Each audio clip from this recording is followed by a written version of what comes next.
Good morning, John. So this week I went to see Bernie Sanders and AOC in a packed basketball stadium in Missoula, Montana. But I actually didn't see Bernie Sanders because at the end of Congresswoman Ocasio-Cortez's speech, I had to literally run out of the stadium all the way to my bike, which was a pretty long way away, and then I had to ride downtown to the cancer center at the hospital for my oncology appointment. So for like the last few weeks, the lymph nodes under my tongue here have been a little bit swollen and sore. Now my objective, rational brain knows that this is almost definitely not a problem. It started right around the time I had a cold. Also, with lymphoma, the nodes tend to be swollen but no pain, and they're a little sore. But most importantly, like the reason that I objectively knew this probably wasn't an issue is that it'd be very weird for it to hit on two sides at once because the lymphatic system doesn't actually connect in the middle. Like it does a little bit, there's some cross flow, but mostly you have like two separate lymphatic systems on each side of your body. So if it's happening on both sides, it's probably because your body is fighting off an infection that's on both sides of your body. Whereas if it's cancer, it would come back in one place and then it would move to that side before eventually crossing over to the other side. But you know, I was still nervous and I was due for an appointment anyway. I'm getting close to my 2-year mark, so I just called and took the first appointment they had. Luckily, day of, I didn't have much time to be worried about anything besides being late to the appointment. So my oncologist is a very sweet and cool guy, and he is also very empathetic. So the first thing after the niceties was the lymph node check because he knew I was worried, even though I was acting like I wasn't. Given my particular cancer and stage and scans, this is the only monitoring I need to get anymore. It's just a guy who knows what lymph nodes feel like, feeling lymph nodes, and then saying, these all feel perfectly normal and I'm legally required to not lie to you right now, and also it would be really weird if I did lie to you. Why would I do that? You're normal. And this is very good news for two reasons.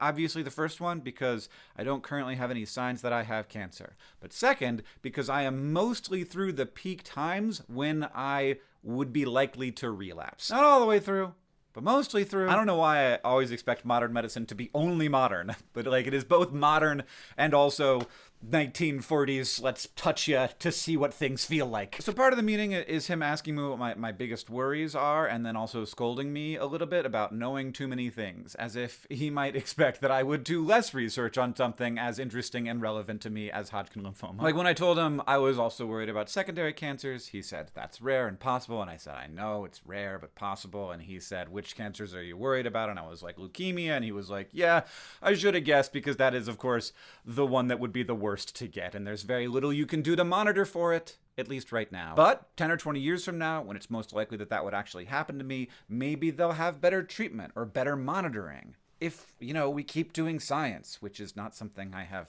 ever worried about before, but here we are. But here's the weird thing. Last night, lying in bed, I felt super nervous, like more nervous than I felt in a while, and this doesn't make sense, because I have just been told that I don't have cancer. And I kept looking around to try and figure out why I was nervous, and this usually works for me. I usually find the thing that is making me nervous. But a thing happens that happens to me more frequently now, which is that I can't find the thing that's making me nervous. I can find many things to be nervous about. I can apply that anxiety to something, but none of those things seemed like the source of the anxiety. It's like the anxiety is just floating around, trying to get me to find a place for it to rest. And part of me is like, oh, if only there were fewer places for it to rest. Projects I care about, facing the potential future economic uncertainty, an actual constitutional crisis maybe, activists being grabbed in the street and detained without being accused of a crime, that thing that I said to that friend who might have interpreted it wrong, the fact that I just bought a new pair of earbuds because I lost one of the two earbuds, and I already have lost one of the two earbuds that I just bought. That's a weird kind of anxiety for me, because it's an anxiety not about the money, but about me being bad at being a person. However, I have, of course, been a human for long enough that I know that there's always something to worry about. And being fully aware that there is no source of this free-floating anxiety helps me understand that it's like not me, and it's not providing a service. Oftentimes, my body is calling out to me to figure something out, and that thing is important, and that is a service that my body is providing for me. And that's the kind of anxiety I mostly had before I got sick. Now, sometimes my body calls out to me, and it's just calling out. It's just like, hey! Hey! And I'm like, what? And it's like, hey! It doesn't make any sense. Like, just yelling at me? Why? It's like I can't find the source of the anxiety. But then I think, okay, I did just go to the place where all of the bad things happen. Like I am, just like you, a very sophisticated being, and I have lots of very complex thoughts.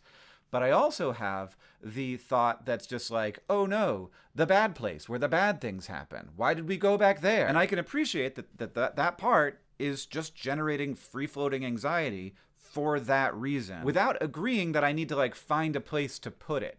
And so I need to create reasons to be scared because the fear exists. I mean, I say that I can do that. I'm saying it to make it true. When it comes from nowhere, that's where it should also go. It's alive in me, and it should just die. Does that work? Can we talk to a cognitive behavioral therapist about whether it is possible for me to physically murder my anxiety? Can I deny it food so that it starves? Is that a thing I can do? I don't know. This is not my area of expertise. I'm gonna try though. Eat dirt, generalized free-floating anxiety. I will not give you my earbud fear about being a bad person because I can't keep track of earbuds. You can't have it. Stay hungry and starve, jerk. John, I'll see you on Tuesday. Also, John, an important question. Have you gotten anything for Mom for Mother's Day yet? Because this is the Good Store Mother's Day Bundle. It comes with a little postcard. It says, this gift directly supports mothers. Sun Basin Soap donates 100% of its profit to fund the Maternal Center of Excellence in Sierra Leone, which provides best-in-class medical care to mothers and children in a region with one of the highest maternal mortality rates in the world. With this gift, you're part of something good. What's in here? Keats & Co. Evensong Chai. That's one of my favorites for the evening time. In fact, I'd like to have some right now. My voice is tired after making a bunch of videos today. We've also got Sun Basin Soap Citrus Candle. Pop that boy open, see what that smells like. That smells good! A bar of Garden Party soap.